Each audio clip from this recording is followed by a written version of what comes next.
A millionaire CEO finds a cleaning lady sleeping in the bathtub of his suite and falls in love at first sight. Before we start the story, leave a comment. Which city are you watching from? Enjoy the story. Lucy was exhausted.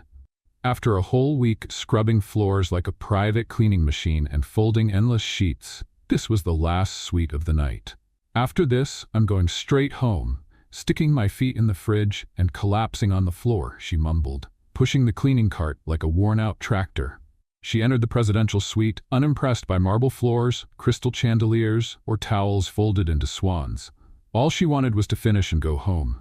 She cleaned the bedroom and finally reached the bathroom, the real battlefield. The bathtub, it was huge, white, imposing. She knelt down, rested her arms on the edge, and felt the world spin. Sleep hit her like a knockout punch. "Just 5 minutes," she whispered, sliding inside with all the grace of a panda rolling downhill. She lay there, inside the empty bathtub, still in uniform, sneakers on, ID badge dangling, smudged mascara, mouth slightly open. And before she could finish the thought, "just 5, she was snoring like a tiny asthmatic kitten. Arthur Garcia, CEO of the Garcia Hospitality Empire, entered the presidential suite with the urgency of a man 3 minutes away from exploding. A long day, boring meetings, fake smiles, and a cocktail event where the drinks were bad and the conversations were even worse. "All I want is a shower," he muttered, tossing his shirt onto the sofa. He opened the bathroom door with a tired sigh, and what he saw nearly gave him a heart attack. "What?" he shouted, jumping back as if he'd seen a ghost wearing headphones. There she was, a woman, sleeping, in his bathtub, snoring, wearing a cleaning uniform, all twisted up, with one arm hanging over the side and the other hugging a bottle of soap. "What? How? Why?" Arthur stammered, eyes wide, heart pounding. "Ah!" Lucy woke up screaming, sitting up in a panic. "Did the rice burn?" "What? Am I late for school?" she yelled again, whipping her head around. "School? You're in my bathroom." Lucy finally opened her eyes completely and froze. A man, tall, shirtless, angry, rich, yelling, "Oh God, I'm dead. I died and ended up in the wrong heaven. Are you a trespasser? A psychopath? A cleaning spirit?" "I swear I wasn't planning to kill you," she screamed, throwing a sponge at him. "Kill me? Why would I be killed by a woman who smells like disinfectant?" Lucy tried to scramble out of the bathtub, slipped, hit her knee, tried to grab the edge, slipped again, fell backwards, screamed, "I'm stuck. The bathtub caught me." "Are you possessed?" "I was just tired, that's all. I swear, I work here."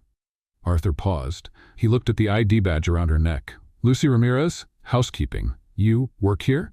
"Yes, I did. Now I'm probably fired, or dead from embarrassment, one of the two." Arthur took a deep breath. "You fell asleep in my bathtub, in uniform, snoring."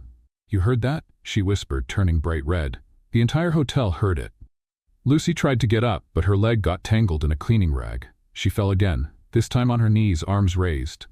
"Please, sir, I beg you. It was just exhaustion. I'm not crazy, just so tired." "Why didn't you sleep somewhere else? A chair? The floor?" "Because no chair has the same charm as this bathtub, right?" Arthur wasn't sure whether to call security or sit down and laugh. "Do you realize what a scandal this would be if a guest had found you?" "I know. I'd be fired, blacklisted, banned from the industry, and probably end up on a website titled, 'Cleaning Lady Sleeps in Guest's Bathtub and Snores in High C Major.'" Arthur crossed his arms, assessing the situation. She was clearly a walking disaster. But she was funny and real, and she hadn't meant any harm. She was just exhausted. "Get up, Ramirez." "Seriously? Am I fired?" "Get up before you become part of the suite's decor." She grabbed her bucket, sponge, and tripped 3 times before reaching the door. "Thank you. I swear I'll never touch a bathtub again. Only showers, I promise." Arthur stood there staring at the bathtub, silent. After a long moment, he laughed, a quiet, muffled laugh, but a real one. "What kind of hotel am I running?" Lucy left the presidential suite like someone fleeing a crime scene. Bucket in one hand, dignity in the other, or whatever was left of it. The hallway was silent, but she swore even the carpet was judging her. "Great, Ramirez. Congratulations. You slept in the bathtub of the hotel's most important guest. What's next? A nap in the kitchen?" She muttered under her breath, sighing as she pressed the elevator button. The worst part was that her brain was on high alert. Tired? Yes. Exhausted? Absolutely. But now, She was awake enough to write a doctoral thesis on extreme embarrassment. She stepped into the elevator, tried to hide in the corner, and pressed the button for the lobby. She just wanted to disappear. Arthur remained there for a few more minutes, staring at the bathtub as if it were an Egyptian sphinx trying to present him with a riddle. The scene kept replaying in his mind. The woman snoring, the shock, the yelling, the confusion. It was unbelievable and funny, way funnier than he wanted to admit. He sighed and walked over to the bed, but sleep was long gone. Instead, he picked up his phone. "Martin, yes, I've arrived. No, I don't need anything right now. Just one thing. Who's in charge of housekeeping today?" "I can check for you, sir." "Do that, discreetly." "Did something happen?" "Let's just say I found a living surprise in my bathtub." He replied before hanging up. He was still smiling.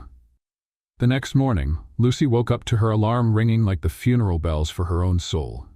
She had slept less than 5 hours. Her body ached in places she didn't even know existed, and the shame from the day before still throbbed like an open wound.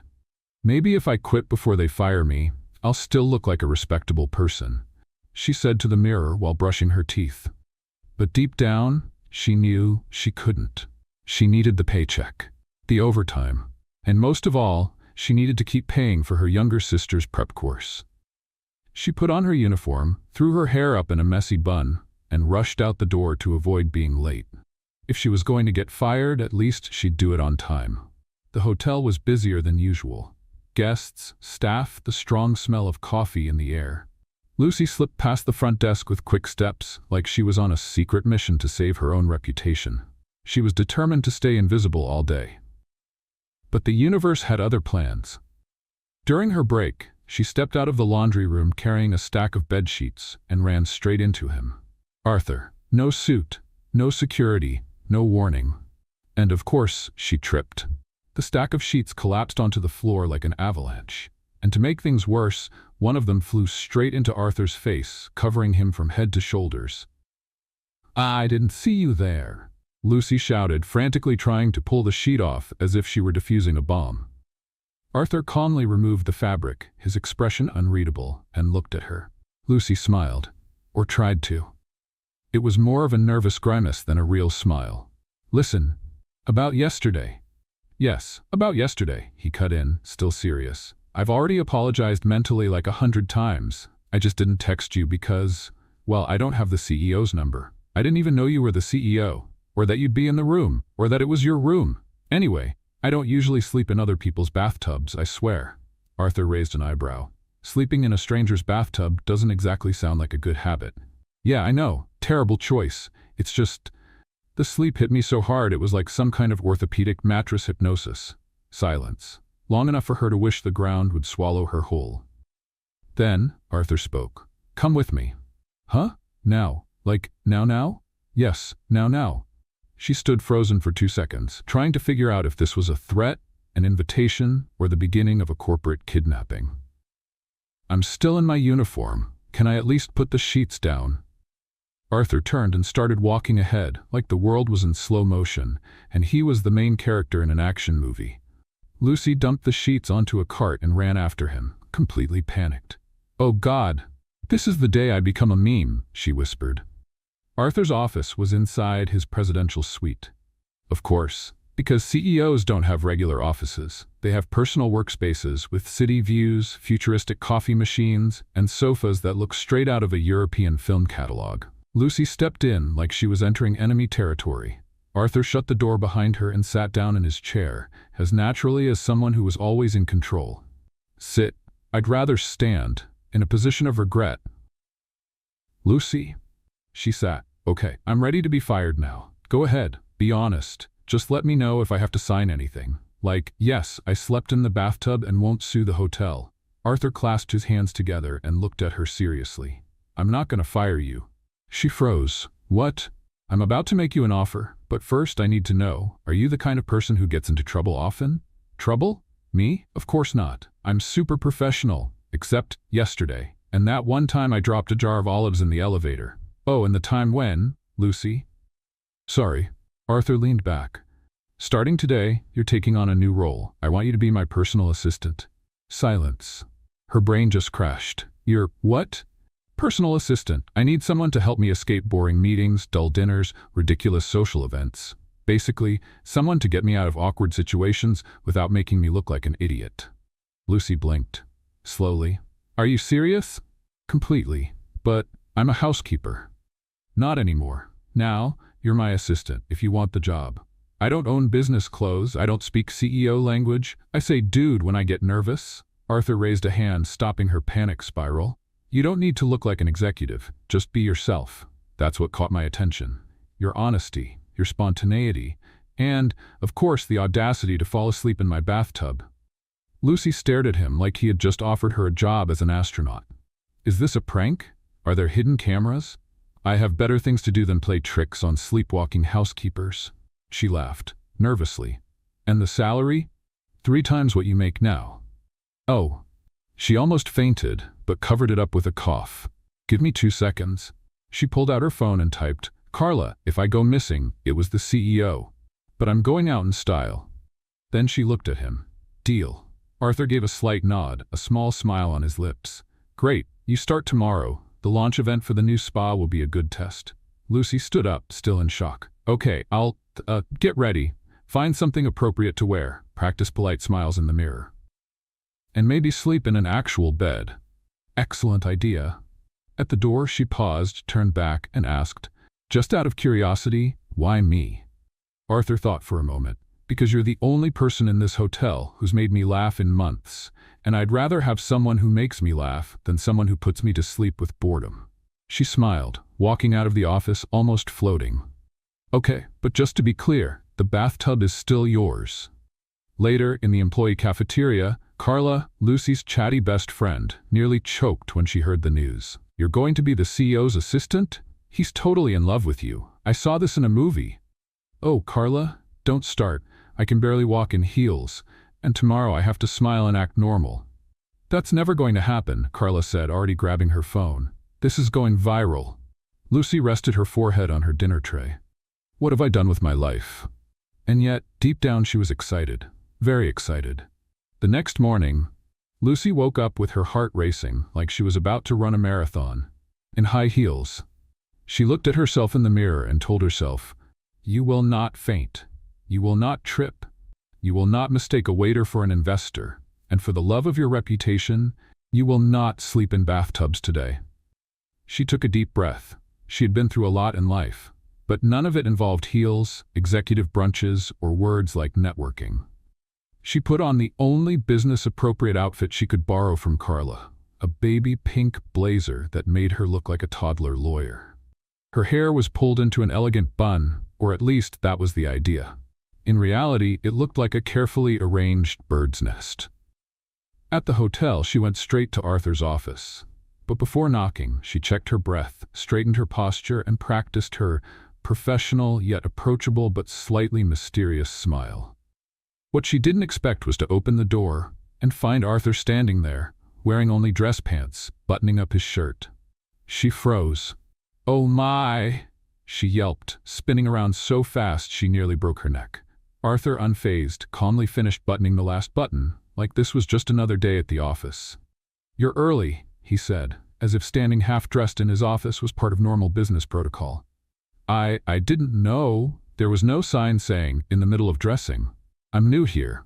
I didn't mean to see anything, I swear, she blurted out, eyes shut as if that would erase the memory. You can turn around now. I'm dressed. She turned back, face burning. This will not happen again, I swear. Unless you forget your shirt again, which I really hope doesn't happen. Arthur picked up an envelope from his desk and handed it to her. Today is the brunch for the spa launch. We need to talk to investors, VIP clients, and the press. Your job, get me out of awkward situations and keep me sane. Lucy took the envelope and let out a nervous laugh.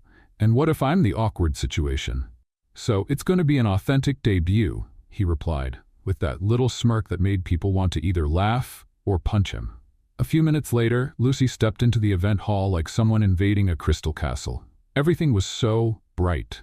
Huge chandeliers, crystal glasses, tables full of exotic fruits, and a violinist playing a slow tune that sounded straight out of an Oscar-winning movie. She felt a shiver run down her spine. Calm down, Lucy.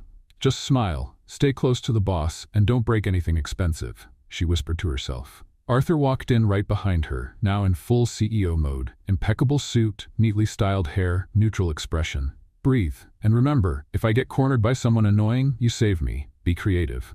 And if I get cornered, improvise. You're good at that. She laughed. Is that a compliment or a warning? Both. The first test came quickly. A German investor with a serious mustache and an accent straight out of an old movie. Mr. Garcia, we need to discuss the future of spa globalization, he began, grabbing Arthur by the arm. Arthur shot Lucy a quick look. Help, now. She stepped forward with an exaggerated smile and said, Excuse me, sir, but the chef urgently needs your opinion on the new cucumber and mint juice recipe. It's a disaster, a complete ice-cold catastrophe. Arthur masked his surprise, cleared his throat, and said, Yes, of course. Priorities. He walked away with Lucy, leaving the investor lost in the middle of the exotic fruit display. Cucumber and mint juice? It was the best I could come up with in 2 seconds. Worst excuse ever? Top 5, but effective. The second challenge came when a wealthy woman, wearing a pearl necklace bigger than Lucy's head, approached with a fake smile. Mr. Garcia, what a wonderful surprise. Do you still remember my daughter Clarice's wedding? Arthur gave a polite nod. From what Lucy gathered, Clarice was the ex-fiancée who had run off with her personal trainer. Lucy immediately sensed danger. This woman spoke like someone who enjoyed humiliating others in public. And you are? The woman asked, looking at Lucy as if she were a free sample in a jewelry store. Lucy stepped forward, extended her hand, and smiled. Mr. Garcia's personal nurse? I'm here to prevent nervous breakdowns caused by awkward conversations with former mothers-in-law. The woman blinked in shock for a second. Then she let out a stiff little laugh. Oh, how witty. I try. Life's too short to be unpleasant on purpose. Arthur coughed discreetly to hide his laughter. Come on, Lucy, we need to check the cheese table. As they walked away, he whispered, A nurse? Better than babysitter for a socially anxious millionaire. Effective. Again. I'm getting the hang of it. The afternoon continued with forced small talk, glasses of juice that probably cost as much as Lucy's rent, and conversations she barely understood. But little by little, she realized she was doing well. Better than she expected. She improvised, rescued Arthur from boring discussions, and even managed to make him smile, genuinely. Most importantly, she was actually having fun. Until the press conference started. Arthur stepped onto a small stage to welcome the guests. Lucy stood beside him, pretending to be just another assistant, not an ex-cleaning lady who once fell asleep in the bathtub of the man now running a hotel empire. Good afternoon, Arthur said into the microphone. It's a pleasure to have you all at this special event. Our new spa was designed to offer guests a luxurious and revitalizing experience. And I'd like to take a moment to thank the team, especially someone who recently surprised me in a rather unexpected way. Lucy froze. Ladies and gentlemen, please welcome Lucy Ramirez, my new personal assistant. The audience clapped, some smiled, others whispered, and Lucy froze. Sensing the panic in her eyes, Arthur added, Before anyone starts making up stories, let me clarify. No, she wasn't hired because she slept in my bathtub, though she is the first person to do so and survive. Laughter. Lucy turned bright red but smiled. A genuine smile, the kind that comes from finally being seen and accepted. When the event ended, Arthur pulled her aside. Sorry for the surprise. I still don't know if I should punch you or hug you. Do both, just wait until after work. Lucy laughed, relieved. For the record, I'm actually enjoying this. Being my assistant, being more than just the person who cleans up after everyone. Arthur looked at her for a moment. Then he said, You are so much more than that, Lucy. She swallowed hard. Thank you, really. That night she got home, took off her pink blazer, threw herself onto the couch and picked up her phone. A message from Arthur. Mission accomplished. More to come tomorrow. Well, and it promises to be even more fun. Lucy smiled. She was still holding her phone, reading the message for the third time. Mission accomplished. More to come tomorrow. And it promises to be even more fun. She dropped the phone on the couch and covered her face with her hands. I survived a press conference with CEOs, triple-digit sushi, and a public joke about my bathtub nap, and I still get a more to come tomorrow? For the first time, She didn't feel like just a spectator in her own life. She was inside the story, messy, improbable, but real. She stared at the ceiling as if it had an answer. "Lucy, dear, what have you gotten yourself into?" The next morning, she arrived at the hotel right at 8 o'clock. Nothing short of a miracle, considering the bus broke down. She almost lost a shoe at the curb, and someone in the elevator mistook her for a guest. She walked into Arthur's office with a slight smile, but he wasn't there. Instead, there was an envelope with her name written by hand. "Well, this doesn't look suspicious at all," she murmured, already opening it. Inside, a short note. "Today, I want you to see something with me. Dress comfortably. No heels or pink blazer, eh?" She frowned. "Comfortable? That sounds like a trap. And what do you mean, no pink blazer?" I was rocking that look, like a marshmallow at a condo meeting, but still. Even so, she rushed to change. She picked dark jeans, a simple white shirt, and sneakers. The survival trio for someone with no clue what's ahead. When she returned, she found Arthur waiting in the lobby, wearing a rolled-up sleeve shirt and a mysterious expression. "Good morning," he said, eyeing her outfit. "Much better. I feel like a spy with no mission." "Excellent, because that's exactly what you are today." She followed him to the car, filled with more questions than answers. "Are you going to tell me where we're going?" "No." "And I'm supposed to be okay with that?" "Yes." "All right then. If I disappear, tell my sister she can have my portable charger." Arthur chuckled. About 40 minutes later, the car stopped in front of a small old building with a simple facade. Nothing like the places Arthur usually went. "Where are we?" she asked as she stepped out. "Just come with me." She followed him to the 3rd floor, where he stopped in front of a gray door with peeling paint. "Do you recognize it?" She looked around and widened her eyes. "Wait. This is—" Arthur nodded. "This is where your sister takes her prep course." Lucy froze. "How do you know that?" "I have resources, and I listen carefully." Her heart pounded. "Did you interfere in my sister's life?" "No. I just paid attention and did what needed to be done." He handed her an envelope. Lucy opened it. It was a receipt for the full semester's tuition, under Emily Ramirez's name. Payment completed. Signature A. Garcia. She stared at him, stunned. You paid for my sister's course?" "Yes." "Why?" "Because you worked twice as hard to give her what you never had. And that tells me everything I need to know about who you are." Lucy swallowed hard. "I didn't ask for this." "I know. That's why I did it." She leaned against the wall, trying to process it all. "This is big, Arthur. Really big. It's not charity, it's acknowledgement. But you barely know me. I know enough to know you're one of a kind." She lowered her head, fidgeting with her fingers. "When my mom got sick, I was just a teenager. I dropped out of school to take care of her. My dad had been gone for years. When she passed, it was just me and Emily. I worked every job I could find, cleaning, bakery counter, handing out flyers, and every cent I earned went to her. Because if she has a chance to be someone, then it was all worth it." Arthur was silent for a few moments. Then he took a step closer. "What was your dream?" Lucy smiled, but it was a sad smile. "To be a nurse. I always wanted to take care of people. Maybe because of my mom. I kept thinking, if I had known more, maybe I could have helped more. But life didn't let me. There's still time. Not for me." "Lucy, you take care of people every day. With humor, with kindness. You're already a nurse at heart. All that's missing is the diploma." She chuckled, her eyes misty. "If you say one more nice thing, I'll start crying right here. And I didn't bring tissues." "You can cry. But after that, we're getting a pastel." "A what?" "That's what you do after big emotions. You eat a pastel." She laughed louder. "Arthur Garcia, you are one unusual CEO. And you are one impossible assistant." After grabbing a quick bite at a small diner, Lucy felt lighter. For the first time in years, she wasn't carrying the weight of the world on her own. But the day still had a surprise in store. When they returned to the hotel, Arthur got an urgent call and had to head upstairs for a video conference. He asked her to wait in the lobby, just for half an hour.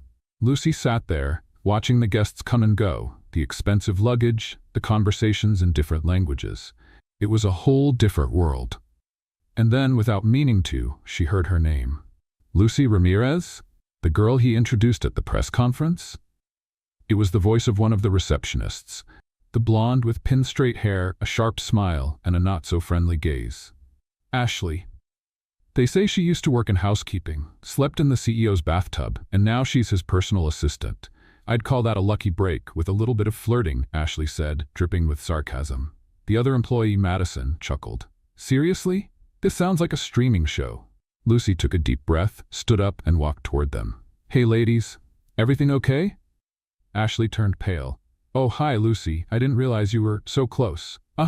Very close, like spy mode close. Ashley scrambled to recover. Look, it wasn't personal, we were just… Talking about me like I'm some tabloid story? Madison opened her mouth, then closed it again. Nothing came out. Lucy smiled. Relax, I've heard worse. Someone once said I used disinfectant as perfume. The two of them let out nervous laughs. Lucy leaned in slightly. But just as a friendly tip, don't underestimate me. Life has a funny way of turning tables, and I tend to be in the wrong place at the right time. She gave them a wink, turned around, and walked away.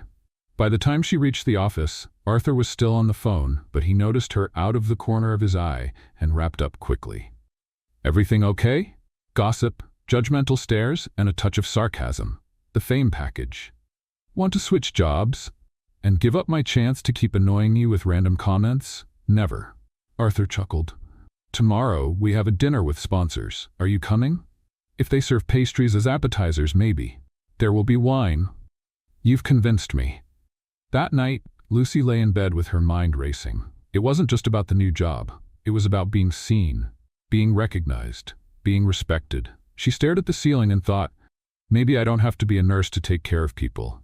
Maybe I'm already doing it in my own way. And she smiled, because even without a degree, she was changing lives, including her own. Lucy stared at her reflection in the hotel's restroom mirror, as if she were facing a jury. You just need to look professional, confident. Hide the nerves, and don't mistake white wine for coconut water this time, she told herself.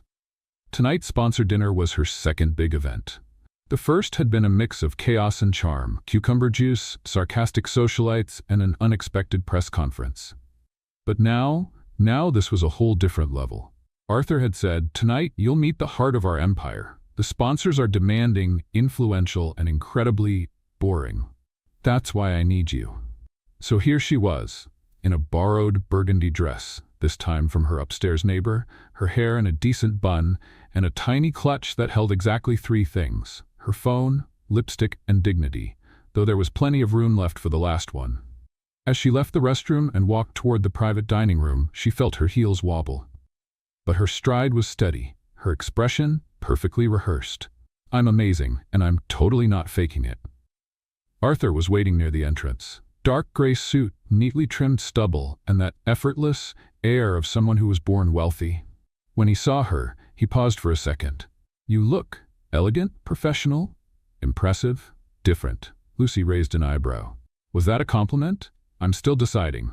She smirked. I'm ready. What's the plan? Survive the sponsors, avoid awkward questions, and if possible, escape before dessert. I've had a ginger mousse trauma since last year's dinner. Got it. And if someone starts telling a bad joke? You say there's an emergency and get me out. Can I say you have an allergy to small talk? Brilliant. Use that. The dining hall was a sea of white linen, candlelight, fine glassware, and polite but fake smiles. Lucy recognized several faces from magazines and social media, business moguls, models, investors. They all seemed to know Arthur. And they were all staring at her. The whispers started quietly. Is that the new assistant?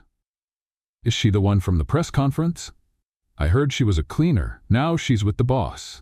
Lucy took a deep breath, kept her posture straight, her smile in place, and her head held high. Or at least, mostly. Remember, she whispered to herself, you're not here because you fell asleep in the bathtub. You're here because you woke up wanting to change your life. And because fate has a sense of humor. Arthur led her to the main table where three important sponsors were waiting. Mr. Collins, an older man with thick glasses and a deep voice. Mrs. Bennett, an elegant woman who spoke as if she were always bored. And Derek Stone, the kind of guy who smiled too much and shook hands like he was trying to crush bones. Good evening, Arthur said, his charm well rehearsed. Good evening, Mr. Garcia. And Mrs. Bennett looked at Lucy. This is Lucy Ramirez, my personal assistant, Arthur replied before she could open her mouth. Lucy extended a firm handshake. Nice to meet you. And just to be clear, I'm not a nurse, a nutritionist, a relative, or a fictional character. A few quiet chuckles around the table. Arthur seemed pleased. The dinner continued with sophisticated appetizers and conversations about numbers, projections, investments, and, to Lucy's absolute boredom, Slovenian artisanal wine prices. Still, she carried out her mission flawlessly. She smiled, asked smart questions when needed, kept Arthur from getting trapped in endless debates, and even discreetly suggested that the waiter remove the scallop dish before someone could comment that it was a little overcooked. "I don't know how I survived these events without you," Arthur murmured, leaning toward her. "Probably more bored and more bad-tempered." "True. But with less public embarrassment." "Also true." Everything was going smoothly. Until she showed up. Madeline. A tight black dress, stiletto heels, red hair cascading in waves, and a perfume that announced her presence before she even arrived. Lucy saw her first, and her immediate instinct was to turn her back and pretend she urgently needed to leave the country. But it was too late. "Arthur," Madeline said, her smile sharp. Arthur turned, and the slight smile on his face vanished. "Madeline." Lucy straightened in her chair. "I didn't know you'd be here," Madeline said, looking Lucy up and down. "And you brought company?" Arthur took a deep breath. "Madeline, this is Lucy Ramirez, my assistant." "Ah, of course," the redhead replied, extending her cold fingers. "Assistant." Lucy shook her hand firmly. "That's right, not to be confused with decorative," Madeline smiled. "Of course, it's always nice to see new hires with multiple skills." Lucy kept smiling, but inside she was screaming, "Hold me back or I'll bite her." "And you?" she asked. "Still in the business of scheming, or did you change careers?" Arthur cleared his throat. "Ladies?" "Sorry," Lucy said, "just trying to learn how to behave among the big fish." "Some fish have thorns," Madeline replied, still smiling. "And some just swim in circles," Lucy shot back, taking a sip of wine. The air was now as tense as the strap on her brand-new heels. Madeline left with class and venom. "It was a pleasure. Good luck, dear." Lucy responded with an ironic wave. "You too. Always nice to see characters come to life." As Madeline walked away, Arthur looked at Lucy, unable to hide his amusement. "You just won the sharpest comeback contest at a gala dinner." Was that a compliment? It was almost a marriage proposal. Lucy laughed, but her expression quickly grew serious. "You were something with her, weren't you?" Arthur hesitated for a second. "We had a brief relationship, before the hotel expanded, before everything. And now? Now she represents competing investors, and loves showing up at my events. Especially when she knows I'm doing well." Lucy nodded, looking away. "Just wanted to know where I stand, so I don't slip into an emotional bathtub again." "Lucy, it's fine. You don't have to explain. I'm just the assistant, remember?" Arthur gently held her arm. "You are much more than that, and if you haven't realized it yet, you will soon." Lucy swallowed hard and took a deep breath. "Okay, but if I become a meme tomorrow, will you help me deal with it? I'll pay to shut down the internet in the whole country." She laughed, feeling lighter. When the dinner ended, Lucy walked down the hotel hallway, heels in hand and soul exhausted. Arthur walked beside her, hands in his pockets. "You know, you surprise me more than anyone I've ever worked with," he said. "That's because you've never had an intern with OCD and a talent for beatboxing," she replied. Arthur stopped. "Thank you for tonight. For keeping you in check, or for not stabbing Madeline with a fork?" "Both." She smiled, but something unspoken lingered in the air. "Do you still think about her?" she asked quietly. "Not like before. Madeline is the kind of person who likes to win, and she doesn't care who she steps on in the process." "And me?" Arthur took a step closer. "You're the kind of person who lifts people up, even when you're on your knees yourself." Lucy fell silent. Was that a compliment? It was almost another marriage proposal. She smiled, and this time she didn't even try to hide it. That night, already home, lying on her bed with her dress still halfway on, Lucy stared at the ceiling once again. But this time her thoughts were different. She was starting to feel something. Something more than admiration, more than respect. Something that could either complicate everything or change everything. And for the first time she wasn't afraid of it, just curious, and feeling a pleasant flutter in her stomach.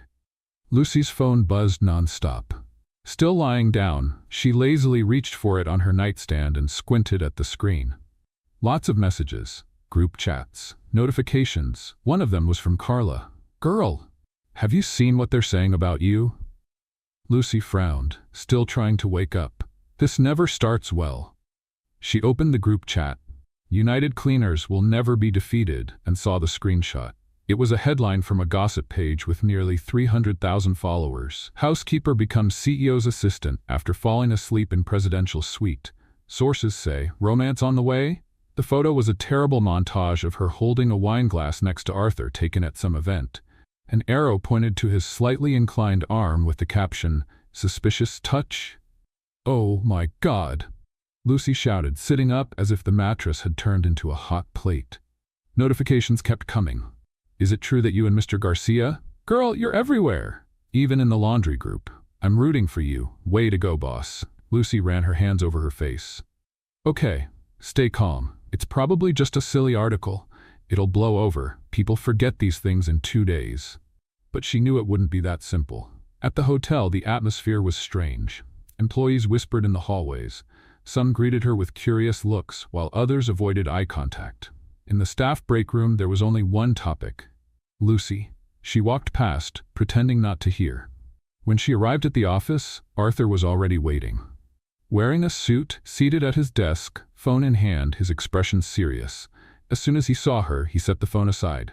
"Good morning." "Good morning," she replied with a half-smile. "So you saw it?" "I did." Silence. "And?" she asked. "I'm handling it." "Are you suing someone?" "I already spoke with legal. We'll find out who leaked the photo and who made up the story." "But Arthur, it's not exactly a lie. I really did fall asleep in the bathtub."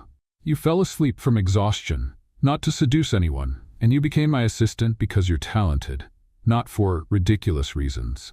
She took a deep breath and sat down. "I just don't want to be a joke. Not for my sister, not for myself." Arthur looked directly at her. "I didn't want that either, and you won't be, I promise." A few hours later, the rumor had spread to the hotel lobby. A couple of guests whispered about it while waiting for the elevator. "It's her, right? The bathtub girl?" "Looks like it. And now she's his assistant. Quick, huh?" Lucy pretended not to hear, pressing the elevator buttons like she was trying to launch a rocket. She spent the whole afternoon avoiding eye contact, ignoring stares, and trying to focus on work. But it felt like swimming against the tide. At lunchtime, she sat at a table in the corner. When Emma, one of the laundry staff, approached, Lucy thought, "Here we go. Mind if I sit?" "Of course not." Emma sat down, hesitantly. "Look, I just wanted to say, you don't have to feel bad, okay? Some people only talk because they wish they were in your place." Lucy sighed. "Thanks, Emma, but it's not as easy as it looks." "I know. But listen, my sister is a waitress at a smaller hotel, and when she heard about this, she said, finally, someone like us ended up where they never let us be. So thank you." Lucy felt a lump in her throat. "Wow, that was unexpected." Emma gave her a warm smile. "We're rooting for you." But not everyone was. At the front desk, Ashley, with her flawless hair and snake-in-heels attitude, was furiously typing on her phone while glancing toward Lucy. "I bet this will end in either a firing or a promotion if she keeps smiling at him like that." Madison rolled her eyes. "You're just jealous because Arthur never even asked you to bring him coffee. I don't need to get attention by falling asleep in bathtubs, and you never will, because he likes real people, not high-heeled robots." Ashley's face soured. "This is going to blow up, and when it does, let's see who cleans up the mess." And it did. By late afternoon, Lucy got a message from Arthur. "I need to see you. Conference room 2, now." She stood up immediately, her stomach twisting. When she entered the room, she found Arthur and the hotel's legal advisor, Brian Hamilton, a bald man with thin glasses and a permanently worried expression. "Miss Ramirez," Brian said politely, "we have a problem." "Just one?" Arthur handed her a tablet with a new headline. "Scandal at the hotel. CEO favors employee he's in a relationship with." "Oh no," Lucy murmured. "They're saying you are only promoted because of my personal interest and that it compromises internal decisions." "That's ridiculous." "I know, but that's not what the sponsors are saying." Lucy's eyes widened. "The sponsors?" Arthur nodded. "Some are demanding a statement from me. Others are threatening to pull their support if I don't take action." "What kind of action?" Brian answered. "The most recommended course would be for Miss Ramirez to take a temporary leave. until the situation is cleared up. Lucy felt a chill run down her spine. You want to remove me? Arthur stepped forward. That's not what I want, but it's what they expect. And if I push back now, I could lose contracts, partnerships, years of support. Lucy stayed silent. So that's it? I go back to cleaning? No, Arthur said firmly. If you want, you can take a few days. Go home. Take a break, but your position is secure. With me. Lucy looked at him. His eyes were intense, but the pain was real. I need to think. She walked out without another word. In the locker room, Carla showed up out of nowhere. Hey girl. Carla? How did you get in here? I have my ways. The morning shift receptionist owes me a favor since I covered for her once. Lucy hugged her. For the first time that day, she let herself break a little. I'm being swallowed up by gossip. That's because you're shining too bright, and people who live in the dark can't handle that kind of light. Carla, I'm an assistant, not some symbol of resilience. Oh, but you are. You know why? Because even when you were scared, you stayed. Even when you felt ashamed, you held your head high, and even while being judged, you never changed who you are. Lucy smiled, touched. That was beautiful, almost poetic. I wrote it on the back of a cookie package yesterday. That night, Lucy was ready to leave when she found Arthur in the lobby. He was alone, hands in his pockets. Going home? He asked. Yeah, I'm done for today. Do you need a ride? No. Silence. Lucy, I'm sorry. She looked at him. You're not the one who should be apologizing. The world should, but it won't, will it? Unfortunately, no. So we learn to walk with our heads up anyway. Arthur nodded. I'll fix this mess. I promise. She gave a small smile. This time let me clean it up. On the bus ride home, Lucy stared out the window. The city looked huge, but for the first time she didn't feel small. Just in progress. And despite everything, she knew this wasn't the end. It was only the beginning of something stronger, harder, more real, and she was ready. The next morning arrived before Lucy could get any sleep. She had spent the whole night tossing and turning, her face buried in the pillow, thoughts screaming over each other. You've become a joke. No matter what you do, they'll always think you don't belong. Maybe it's better to disappear before it gets worse. When the alarm went off at 6, Lucy wanted to throw it out the window. Instead, she just slapped it hard and sat up, her hair looking like a modern sculpture of stress. Good morning, public humiliation. Let's shine. She got dressed in silence. Jeans, a simple black t-shirt, comfortable sneakers. Today, she didn't want to look like an assistant or a professional. She just wanted to be invisible. But that was becoming more impossible by the day. When she arrived at the hotel, she noticed the stares were even stronger. Some employees greeted her with those awkward smiles, the kind that said, I'm on your side, but I also want to hear all the gossip. Others didn't even try to hide the judgment in their eyes. She ignored them. The elevator took longer than usual. Inside, she found Ashley and Madison. So, you came back, Ashley said, her voice as sweet as pure lemon. Lucy just stared at the button for the 10th floor. After everything that happened, I thought you'd take a forced vacation, Ashley added with a little laugh. I'm still here, Ashley. But if you'd like, I can arrange a forced vacation for you if you keep talking in that horror movie voice. Madison choked, trying not to laugh. Ashley huffed. The elevator doors opened. Lucy stepped out first, head held high. But inside, the anxiety was eating her alive. Arthur wasn't in his office when she arrived. There was only a note on the desk. Today, we have a meeting with all managers and internal sponsors. Press conference at 5 p.m. Meet me in the main hall. Lucy sat in his chair and spun it slowly, staring at the ceiling. A press conference? Again? What's next? A reality show?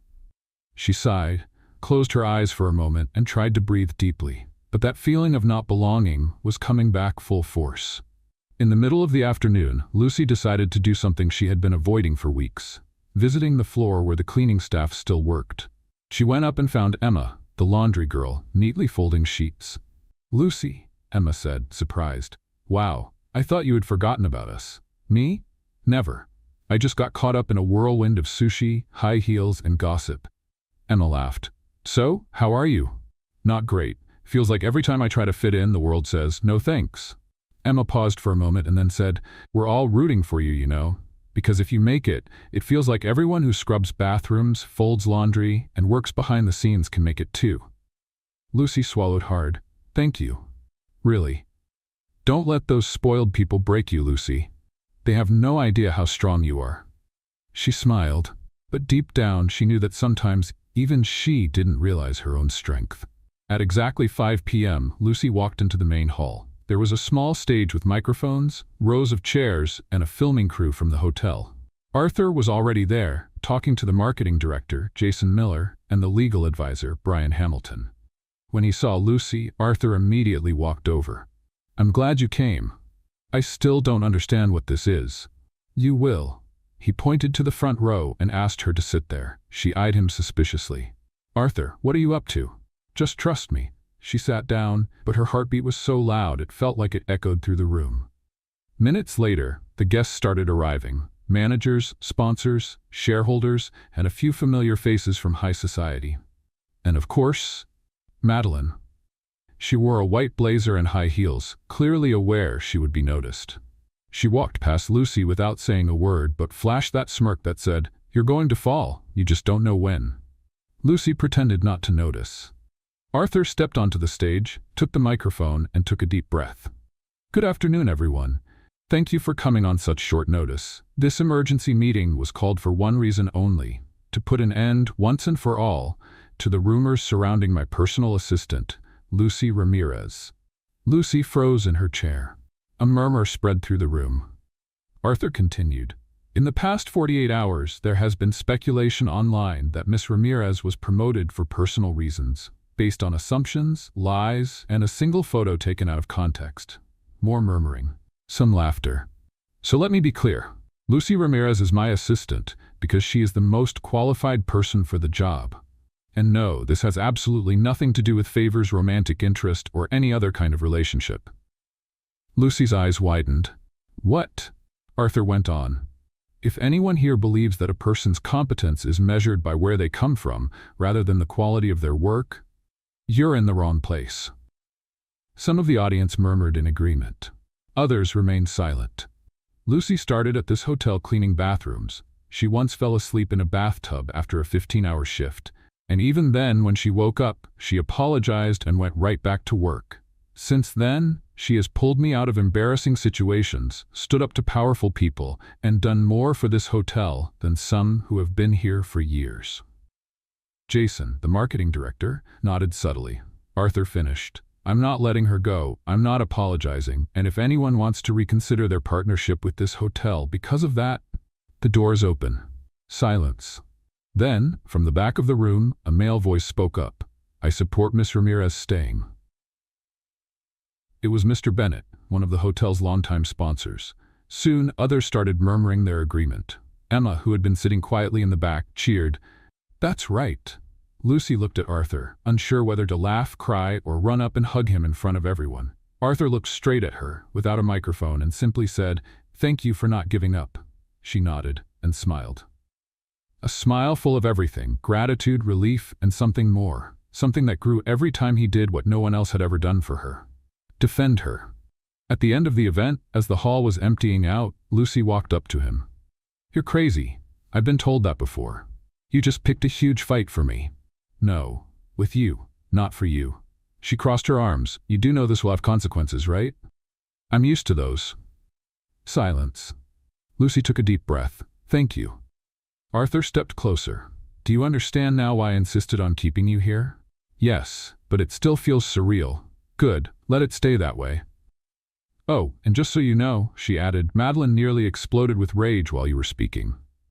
Arthur smirked. That was just a bonus. That night, Lucy went home with her head in the clouds. When she arrived, she found her sister Emily studying in the living room.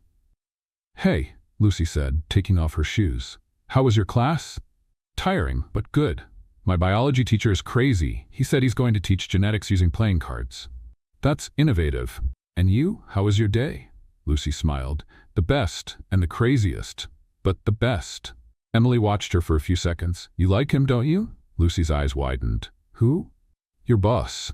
Me? Arthur? No way, he's annoying and bossy, and sometimes it feels like he can read my mind.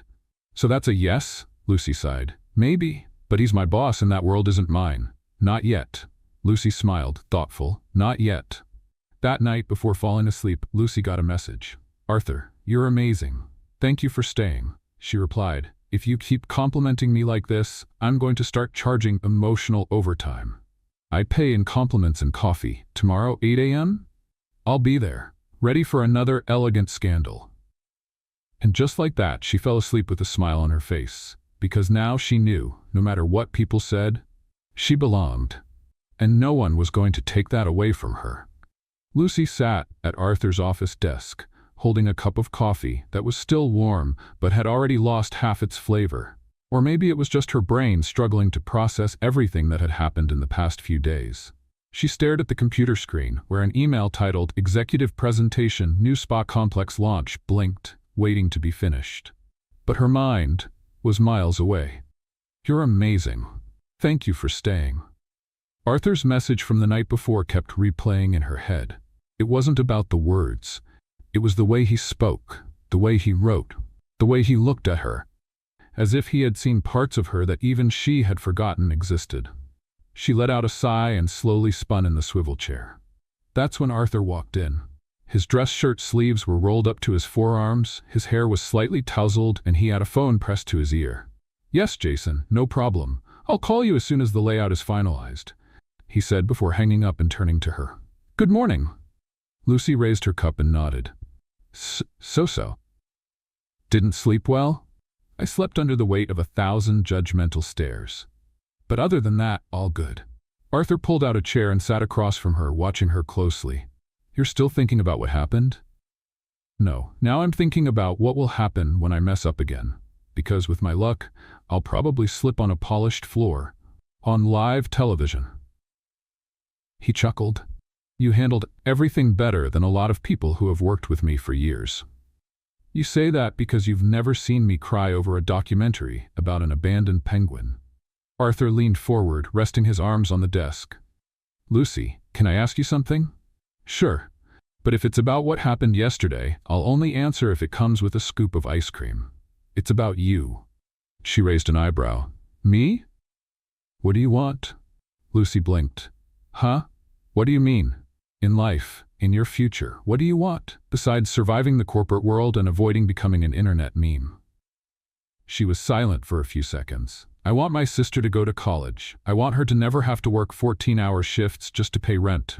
I want her to have a good bed, a good life, and never have to scrub rich people's sinks with steel wool." Arthur nodded with a small smile. "And you?" She hesitated.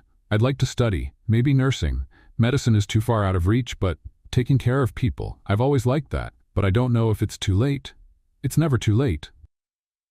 Lucy looked away. "Easy for you to say when you have an empire at your fingertips." Arthur was silent for a moment. Then he stood up. "Come with me." "What? Now?" "Arthur, I'm wearing sneakers and a coffee-stained shirt. This feels like the start of an emotional kidnapping. Trust me." Minutes later, they were in the hotel parking lot, and Arthur unlocked a car different from the one he usually used, a regular black sedan. "No driver today. Just us," he said. Lucy got in, still skeptical. "If we end up in an open field with horses and romantic music, I swear I'm running away." Arthur laughed. "Relax. Nothing that cheesy." "Good, because I didn't bring bug spray." They drove for a few blocks until they stopped in front of a modest-looking building with a glass facade and signs still being installed. Lucy read, "Project Vita Community Support Center." She looked at Arthur, confused. "What is this?" "Come in." She followed him.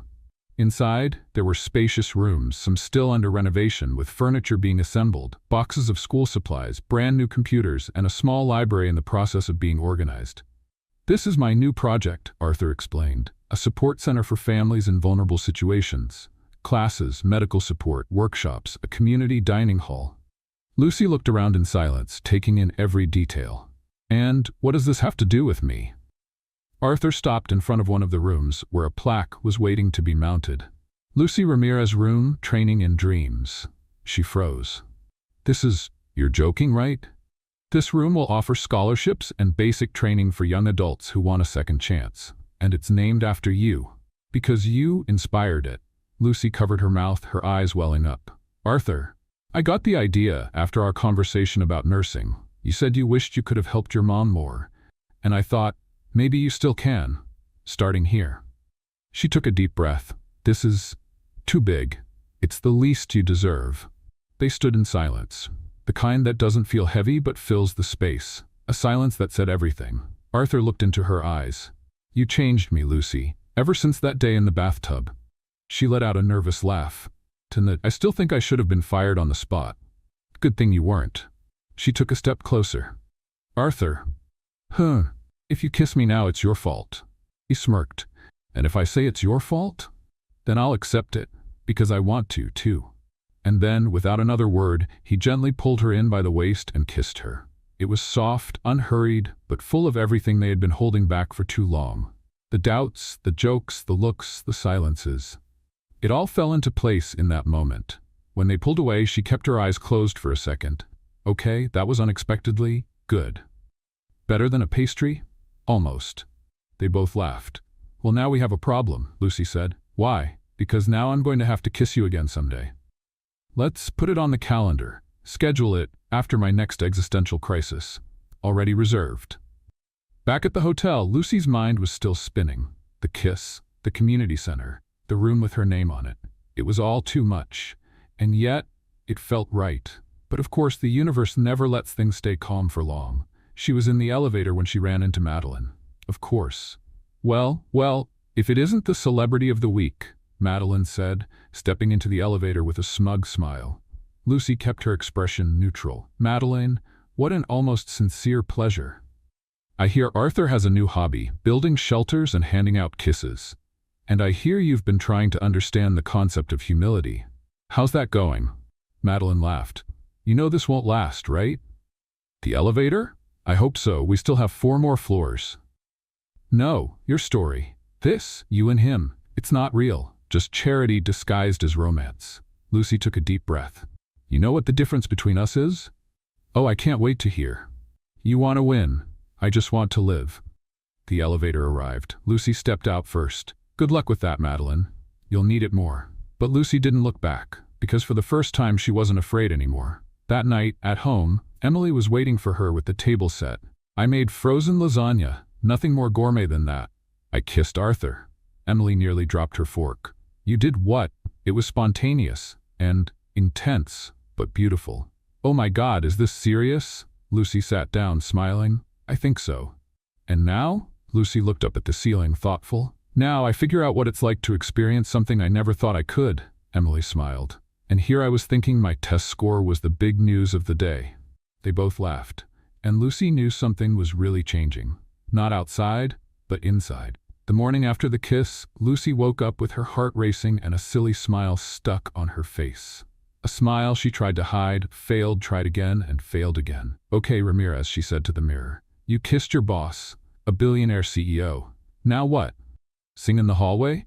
Make a declaration over breakfast? Live out a Taylor Swift music video? She fanned herself with the lid of her hairbrush and laughed alone. But soon the nervousness crept in. What if it had just been a moment? A whim? What if Arthur woke up today and simply regretted it? Taking a deep breath, she dressed as neutrally as possible. No bold lipstick, no sweet perfume. Today's plan, casual, controlled, composed. Or at least pretend to be. When she arrived at the hotel, everything seemed normal. People in the lobby, coffee being served, conversations about reservations and checkouts. But when Lucy stepped into the elevator and pressed the button for the 10th floor, she felt her heart race. She didn't know how to face Arthur after the night before. But he wasn't in the office, or anywhere. Strange. She checked her phone. No messages, no calls. Maybe he was in a meeting, or running away to Alaska. Around 10 a.m., Lucy went to the hotel restaurant to take care of something with the manager. As she passed through the main hall, she noticed the team setting up for next week's event. That's when she heard 2 familiar voices, Arthur and Madeline. Behind a wooden partition, they stood facing each other, speaking in low but intense tones. Arthur, you're losing yourself, Madeline said. This is none of your business, he replied, visibly irritated. Are you in love with her? With an employee? With someone who will never understand this world? Don't you dare talk about her like that. I'm just saying what everyone already thinks. You may be brilliant in business, but when it comes to the heart, you've always had terrible taste. Silence. Lucy is different. And I don't owe you an explanation. Lucy felt her stomach sink. She instinctively took a step back, accidentally bumping into a decorative column, which wobbled slightly. Arthur stopped talking. Both turned toward the sound. Lucy quickly turned away and left before they could see her. Or at least, she wanted to believe they hadn't. Back in the office, she sat at her desk, staring at the computer, but she didn't type a single word. Her mind was spinning. Are you in love with her? That question kept replaying over and over. But more than the words, it was the tone, the context, the doubt. Someone who will never understand this world. The pain didn't come from what Madeline had said, but from the fact that Arthur hadn't denied it. What if it was true? What if, no matter how hard he tried, they really were from two different worlds? She tried to focus on the report. She reviewed the numbers 3 times, but nothing made sense. So she stood up, grabbed her bag, and headed to the cafe across the street. She needed air. Arthur didn't show up at the office until afternoon. He immediately looked for Lucy, but all he found was her bag on the chair and an abandoned coffee cup. He checked his phone. No messages from her. A strange unease settled in, as if something was out of place. He picked up his phone and called. Lucy? Hi, she answered, her voice low. Where are you? Getting some air. Are you okay? I'm alive. That's a good start. Silence. Can we talk? Not now. And she hung up. Arthur stared at his phone for a few seconds. He knew. She had heard everything. That night, Lucy got home exhausted, but not physically. It was a deep, emotional exhaustion, as if she had run a marathon inside her own mind. Emily was on the couch, watching a movie. Hey, I got pizza. Your favorite, pepperoni with a cheese crust. Lucy forced a smile. Thanks. Emily studied her sister's face. Did something happen? Just a weird day. Weird like I spilled coffee on the CEO, or I'm in love and don't know if I'm enough? Lucy blinked. Are you reading my mind now? Emily grabbed a slice of pizza. I'm your sister. I have a poetic license to guess when you're internally freaking out. Lucy sat next to her. I heard Arthur arguing with that Madeline woman today. She basically said he was losing himself because of me. And he didn't deny it. Emily chewed slowly. But he didn't agree either, did he? Not in words. And what does your heart say? That maybe she's right, that this world isn't for me? Emily turned and looked at her firmly. Lucy, you got here on your own. You made this guy care. You made an entire hotel stop to listen to you. Don't shrink yourself because of bitter people. Lucy let out a deep sigh. What if I step back a little, just to think? If it's for you, that's fine. But if it's out of fear, it's not worth it. Across the city, Arthur stood on the hotel terrace, looking at the city lights. A glass of wine in his hand, he replayed every word from that morning in his mind. Every reaction from Lucy, every expression she tried to hide. He knew he had stepped into dangerous territory. He knew that, for someone like her, every step in this world felt heavy. But he didn't want her to take that step alone. He picked up his phone. Typed, deleted, typed again. Arthur, I wish I could go back to last night. Not to change the kiss, just to tell you how much it meant. He waited. No reply. Let's play a little game for those who only read the comments. Type ice cream in the comments. Only those who made it this far will understand. Now let's get back to the story. The next morning, Lucy arrived at the hotel early. She avoided the employee elevator and took the stairs. Avoided the cafe. Avoided the stairs. She was determined to be professional, cold, focused. When she entered the office, Arthur was already there, standing by the window. She walked in, her heart beating in sync with the sound of her heels on the marble floor. Good morning, she said with a light, neutral smile. Good morning. Silence. We have a meeting with the marketing team at 10. It's already on the schedule. Silence again. About yesterday. No need, she said too quickly. It's over. Not for me. She finally looked at him. Arthur, this world, it scares me. Not because of the people, but because it has rules I never learned, and because sometimes I feel like I'm just a temporary piece in a game I was never invited to play. He stepped closer. You're not a piece, and you're not temporary. Then what am I? Arthur hesitated. Someone who makes me want to change the whole game. Lucy felt the ground shift beneath her feet. You know this could end badly, right? Everything worthwhile is a little scary. She took a deep breath. Then give me some time. As much as you need. Thank you. She turned to go to her desk, but before leaving she stopped at the door. "And just so you know, the kiss is still the best thing I've ever tasted." Arthur smiled. "Good, because I still want to try dessert." She shook her head, unable to hold back a laugh. And in that moment, she realized their silence wasn't an ending, just a pause. Before the next step. Lucy was finishing up a spreadsheet on her computer when Arthur appeared at the office door with 2 cups of coffee. He walked in slowly, as if he knew he was stepping into sensitive territory. "Truce?" he asked, holding out one of the cups. She hesitated for a second before taking it. "Apology coffee?" "New beginnings coffee." Lucy took a sip. Strong. Hot. Exactly what she needed at that moment. "I thought you were going to disappear," he said. "I thought about it, but then I remembered Emily still doesn't know how to use the microwave properly." Arthur chuckled, relieved to see her joking again. "And also," Lucy added, "it would be pretty cowardly to walk away now, after everything." "You're many things, Lucy Ramirez, but a coward is definitely not one of them." She looked at him, serious. "And you? Do you still think you can balance 2 worlds that don't mix?" "I don't want to balance them. I want to transform them." "That sounds nice, but in practice, I want you to come with me." "Where?" Arthur pulled an envelope from the inside pocket of his blazer and placed it on the desk. Lucy opened it.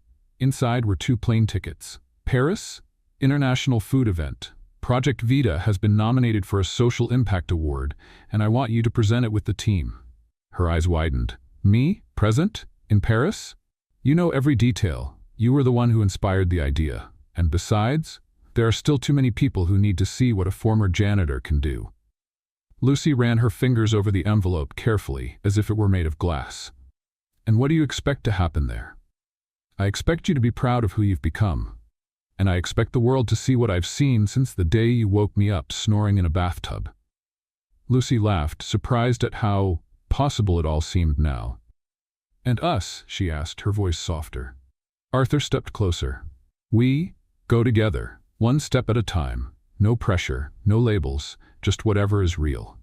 She bit her lip, thinking, "Okay, but only because I've always wanted to see the Eiffel Tower up close, and maybe you up close too. Then it's a deal." She smiled. "Paris, me, you, an international event. What could go wrong?" Arthur raised an eyebrow.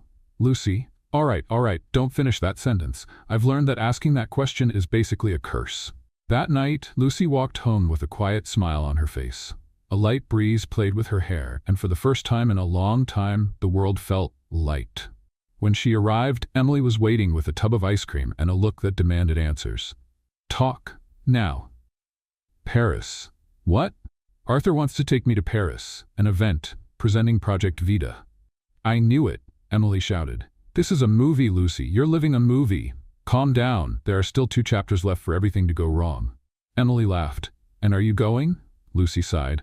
"I am. And not just for him, but for me, for Mom, for you, for everything I never thought was possible."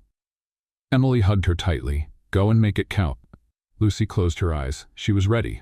Or almost. But with Arthur by her side, maybe she didn't need to be completely ready. She just needed to go. Lucy looked out the car window as they drove through the cobblestone streets, passing charming cafes, old facades, and the golden glow of the Eiffel Tower in the distance. It felt like being inside a movie. Except this time, she was the main character. "You're very quiet," Arthur said beside her. "I'm just trying to understand how the girl who was cleaning bathrooms last week is now in Paris to present a project." "That girl always had this potential. She just needed the right space to show it." Lucy smiled. "Careful, you're starting to sound romantic." "A little romance never hurt anyone," he replied, his gaze making her heart race. They arrived at the boutique hotel where they would be staying. It was small, elegant, and cozy. 2 rooms reserved, because Arthur knew how to respect her boundaries. And Lucy, she was grateful for that. After settling in, Lucy went straight to the balcony. The view was breathtaking. The city was alive, and for a moment, she felt like she was exactly where she was meant to be. That evening, the opening dinner brought together important names from the worlds of gastronomy, philanthropy, and European media. Lucy wore a simple but elegant black dress, her hair in a loose bun. She looked around, trying to appear confident, even as her hands grew clammy. Arthur approached. "Ready?" "More or less. I'm trying to pretend this is normal." The only unusual thing here is the price of this sparkling water. Relax. You just need to be yourself. She laughed. That usually gets me into trouble. Only when you invade bathtubs. They laughed together. A few minutes later, they stood in front of the presentation panel. The event host called Arthur to the stage, but instead of going alone, he held out his hand to Lucy. "Come with me." She hesitated, took a deep breath, and stepped up. Under the bright stage lights, Lucy faced the audience. Arthur began talking about Project Vita, its social impact, and the results. Then he passed the microphone to her. Lucy swallowed hard. "Hi, I'm Lucy, and I'm not an expert in anything. I don't have a degree, I didn't come from a wealthy family, and my story didn't start out beautiful. But today, I'm here because someone believed I had value, and this project is about that. Giving value to those the world ignores." The audience was silent. "I've cleaned bathrooms, folded bedsheets, taken 2 buses to get to work, and been judged more times than I can count. But now I help others believe they can do more, that they deserve more, that they have the right to dream, even when the world tells them otherwise." Applause. Lots of it. Arthur looked at her as if he were seeing her fullest self for the first time. And Lucy, for the first time, felt like her voice truly mattered. After the event, they walked back through the illuminated streets. "You were amazing," Arthur said. "I almost threw up before going on stage." "No one noticed?" "Good." Silence. They stopped near the Seine River. The city's reflection shimmered on the water. "Arthur," Lucy began, "why did you choose me? Because you don't pretend, because you truly feel, and because you made me feel again." She lowered her gaze. "Sometimes I still feel like I'm not enough for all of this." Arthur took her hand. "Lucy, you are more than enough. You are the kind of change this world needs." She looked at him, her eyes shining. "So, what if I want to keep changing the world, but with you by my side?" "I think that sounds like a wonderful idea. No scandals? We survived the first one, we can handle the rest. And what if I mess up again? Then we'll laugh again." She smiled. "Then I guess we're ready." "We are," he said, "for Paris, for whatever comes next, for us." She rested her head on his shoulder, and for a moment the whole world finally made sense. 6 months later, the new Project Vita building was full of life. Children ran through the hallways, young adults laughed in classrooms, and adults learned how to create their first resumes on brand new computers that still smelled like fresh plastic. At the center of it all was Lucy Ramirez, now officially the coordinator of the training program. White coat, name-embroidered badge, and a smile that only grew stronger every day. She walked through the corridors, greeting students by name. She knew their stories, their doubts, their dreams. Because once, she had been just like them, scared, exhausted, and holding on to hope by a thread. "Lucy." Sophie, one of the volunteers, called. "The afternoon class wants to show you their career fair posters. And there's a little boy who says you're a princess disguised as a teacher. Tell him I'm more like a superhero in disguise, but I'll accept the crown if it's made of aluminum foil." Sophie laughed, and Lucy walked to room 3, where Miguel, an 8-year-old boy, was holding up a drawing of her wearing a red cape and holding a broom. "A broom, Miguel? Because you used to clean, right? But now you fly with it." She laughed, touched. That meant more than any award. Later, Lucy went up to her office. On her desk, she found a cup of hot coffee and a small note. "Today at 6 p.m. Don't run away." She smiled. She knew Arthur had been planning something, but she pretended not to notice. Their relationship was quiet but strong, built on respect, admiration, and far more laughter than she had expected. At exactly 6 p.m. he appeared in the hallway. Dark suit, a subtle smile, and that look she had learned to read from a distance. "Come with me." "Kidnapping me again? If I am, the ransom will be a surprise." "That sounds risky. I was already won over by a pastry in the last chapter. This time, it's more serious. Serious like you cooked. Serious like you'll have to wear heels. Now I'm scared." They arrived at a rooftop decorated with hanging lights, candles on rustic tables, and soft violin music playing in the background. It looked like a scene from a romantic comedy or a dream carefully crafted by someone who noticed every little detail about her. "Arthur, what is this?" "A thank you dinner." "For what?" "For existing." She looked around, visibly moved. "I never thought," she paused, swallowing her emotions, "that I'd be here. With you, with this." And I never thought a woman asleep in a bathtub would change my entire life. She laughed, her eyes shining. I snored, remember? I do. It was the most unforgettable sound of my career. They sat down. The dinner was light. Laughter, white wine, memories, and plans. When they finished dessert, Arthur stood up. Lucy. She looked at him curiously. He took a deep breath, walked toward her, and then tripped. Literally. Oh my God, are you okay? She jumped up, startled. It was part of the plan, he said, standing up, trying to play it off. Or not. But now it'll seem poetic. She burst out laughing. You ruined the moment? I perfected the comedy. Then he pulled a small box from his pocket and knelt down. Lucy froze. Arthur looked into her eyes. You walked into my life without warning and turned everything upside down. I had a strict routine, a life plan, 5-year goals, and you knocked all of that over with a mop in one hand and sarcasm in the other. She covered her mouth, already crying. You showed me what it means to really live. You taught me to laugh at the chaos, to listen with my heart, and to love without fear. And if I'm lucky, I want to stumble through life with you. Forever. He opened the box. A simple, elegant ring with a small diamond and an inscription inside, 5 more minutes. Lucy laughed through her tears. Arthur, Lucy Ramirez, will you be my wife, my partner, and the only person allowed to snore in the bathtub of my heart? She burst into laughter. I can't believe you just said that. I thought about it for weeks, and I still think it sounds romantic. She took a deep breath, knelt down too, and hugged him. Of course I will, you crazy CEO. They kissed right there, between candles and laughter. 2 months later, the garden at the Vita project had been transformed. White decor, light wooden chairs, simple but breathtaking flowers. Children held little baskets of petals. Volunteers laughed among the guests. Sophie had been crying discreetly since breakfast. Lucy walked down the improvised aisle in a light lacy dress, her hair down with small flowers woven in. She walked slowly, full of emotion, to the sound of violins and soft sighs from the guests. Arthur waited at the altar with the grin of a boy. Navy blue suit, burgundy tie, and that look of someone whose life had changed forever the moment she entered it. As she arrived, Lucy glanced at Emily, who was holding the rings with trembling hands. Don't cry, or I'll start too, Lucy whispered. I've been crying for 3 days. Haven't you noticed? The ceremony was simple, with vows written by the bride and groom. Arthur started. Lucy, you're the most beautiful chaos that ever entered my life. Before you, I thought love was something controlled. But now I know love is a mess, laughter in the middle of a meeting, and a kiss that tastes like strawberry ice cream. Lucy laughed, sniffling. And even though I will never understand how you forget your email password every week, I promise to always remind you of who you are, the woman who changed everything.